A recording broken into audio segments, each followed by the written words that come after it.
पशुपति व्रत कथा एवं पूजा विधि। पशुपति व्रत विधि। आप पशुपति व्रत जिस सोमवार से करना प्रारंभ कर रहे हैं उस सोमवार को स्नान करके स्वच्छ वस्त्र धारण कर 5 सोमवार व्रत करने का संकल्प लें।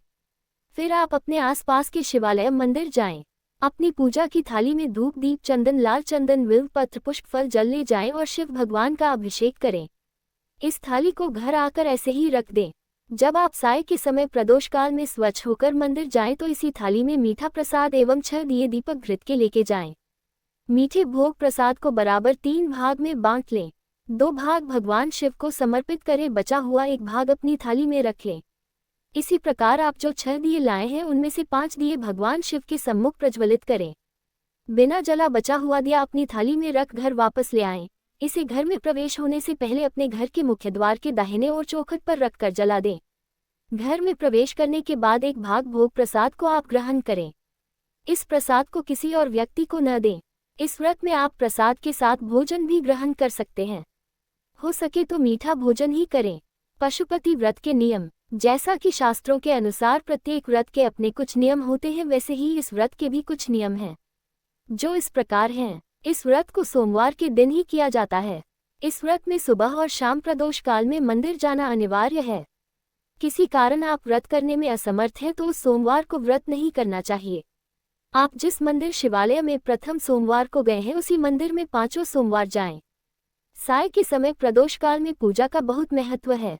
व्रत करने वाले को दिन में सोना नहीं चाहिए, भगवान शंकर का ध्यान करते रहना चाहिए। इस व्रत में आप दिन में फलाहार भी कर सकते हैं। यदि आप दोबारा व्रत करना चाहते हैं तो 1 सोमवार छोड़कर व्रत प्रारंभ कर सकते हैं। व्रत के दौरान श्रद्धानुसार दान भी करें।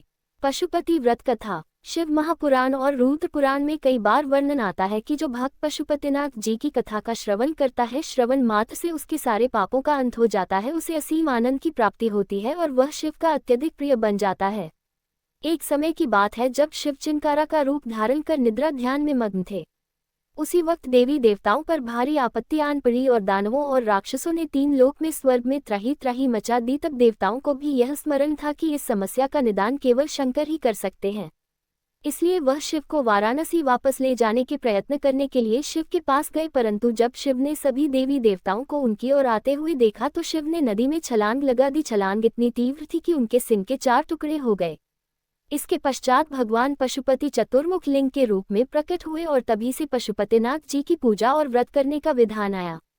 बाबा पशुपतिनाथ की कहानी के अनुसार भगवान शिव ने मृग हिरण का रूप धारण कर हिमालय में शरण ली थी, जिससे उन्हें पशुपति कहा जाने लगा, जिसका अर्थ पशुओं का स्वामी है। एक अन्य कथा के अनुसार पांडवों से बचने के लिए शिव ने बैल का रूप धारण किया था और इस क्रम में उनका शरीर कई हिस्सों में बंट गया, जिसमें उनका मुख पशुपतिनाथ के रूप में नेपाल में अवतरित हुआ जबकि शरीर का अन्य भाग केदारनाथ में गिरा। मृगहिरण रूप वाली कथा। जब भगवान शिव संसार के मोह से विरक्त होकर हिमालय चले गए तो उन्होंने एक मृगहिरण का रूप धारण कर लिया। देवताओं ने उन्हें ढूंढते हुए पाया कि वह एक पशु रूप में निद्रा में लीन है और उन्होंने उनसे अपने वास्तविक रूप में लौटने का आग्रह किया। भगवान शिव ने प्रसन्न होकर उन्हें पशुपतिनाथ का रूप दिया, जिसका अर्थ है पशुओं का स्वामी। पांडव और बैल रूप वाली कथा।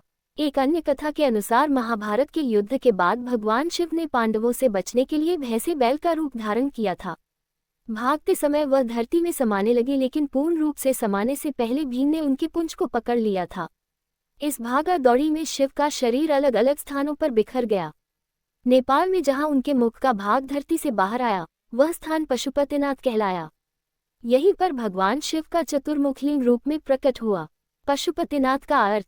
पशुपतिनाथ शब्द का अर्थ है पशुओं का भगवान या सभी प्राणियों का स्वामी। यह उपाधि भगवान शिव के उस रूप को दर्शाती है जहां वे सभी जीवों के संरक्षक हैं।